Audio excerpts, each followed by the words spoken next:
Hello! Welcome to my channel. Huwag kalilimutan mag-subscribe, mag-likes at mag-share para updated kayo sa i-upload kong mga videos. Magaganda ang i-upload kong mga videos dahil ito ay informative, educational and interesting to watch. Nakakamangha at madaling maunawaan ng lahat.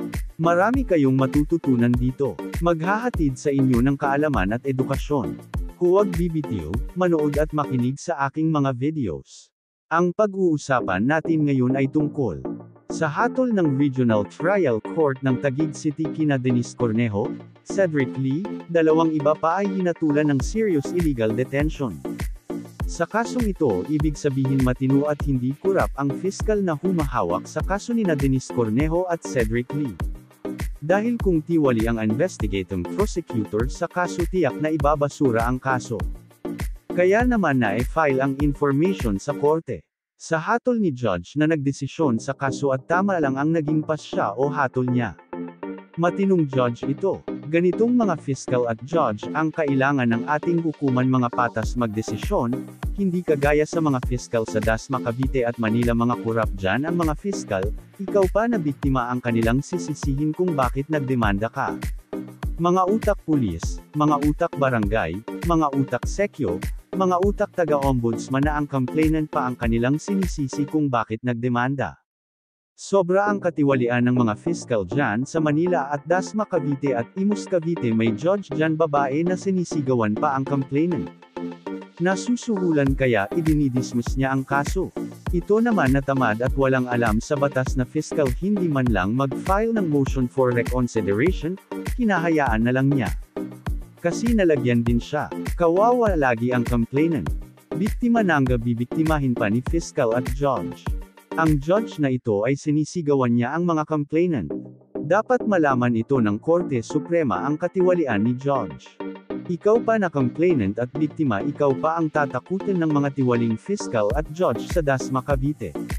Dapat mag-imbestiga na si DOJ Secretary Rem Ulya at agad-agad palitan na ang lahat ng mga fiscal na mga tiwali sa Dasma Cavite at Manila.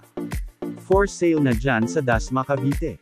Ginagawang negosyo ng mga tiwaling fiscal, kawawa ang mga biktima. Talamak din dyan ang katiwalian sa Dasma Cavite ang mga judges. Kaya may tinanggal ang Korte Suprema dyan sa Dasma Cavite na isang tiwaling babaeng judge. Mabuti marunong magdemanda ang mga biktima, kaya tinanggal ng Korte Suprema. Sa kaso nina Denise Cornejo, Cedric Lee, dalawang iba pa sa serious illegal detention ay dapat magpasalamat si Bong Navarro sa Panginoon dahil ang fiscal at judge ay matino. Pakinggan mo ang balitang ito. Hinatulan ng Taguig Regional Trial Court noong Huwebes 2 ng Mayo, ang negosyanteng si Cedric Lee, modelong Denise Cornejo, at dalawang iba pa sa kasong serious illegal detention for ransom sa kasong isinampalaban sa kanila ng actor-comedian na si Bong Navarro. Sina Lee, Cornejo, Ferdinand Guerrero, at Simeon Palmaras ay napatunayang nagkasala ng walang makatwirang pagdududa at hinatulan ng korte ng reclusion perpetua. Kinansela ang kanilang bail bond. Maaari pa rin silang maghain ng apela sa desisyon ng korte. Ayon sa abogado ni Navarro na si Alma Malonga, si Cornejo, na naruroon sa promulgation, ay agad na tinawag ng korte. Naglabas na rin ng warrant of arrest ang korte para kay Lee. Noong 2014, inakusahan ni Navarro ang kampo ni Lee ng serious illegal detention, sinabing ikinulong siya ng grupo sa Bonifacio Global City Condominium Unit ng Cornejo noong ika-22 ng Enero taong 2014, sa pamamagitan ng pananakot sa kanya at pananakot sa kanya gamit ang mga baril. Inakusahan ni Cornejo si Navarro ng panggagahasa sa kanya. Maari pa rin sila mag-apela sa kaso.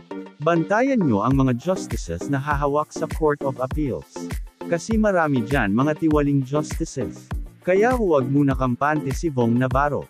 Kasi babalik ta rin yan ng mga tiwaling justices sa Court of Appeals. Saka na magdiwang si Bong Navarro kapag nagdesisyon ang Court of Appeals pabor kay Bong Navarro. Hanggang dito na lang ang video na ito. Thank you for watching.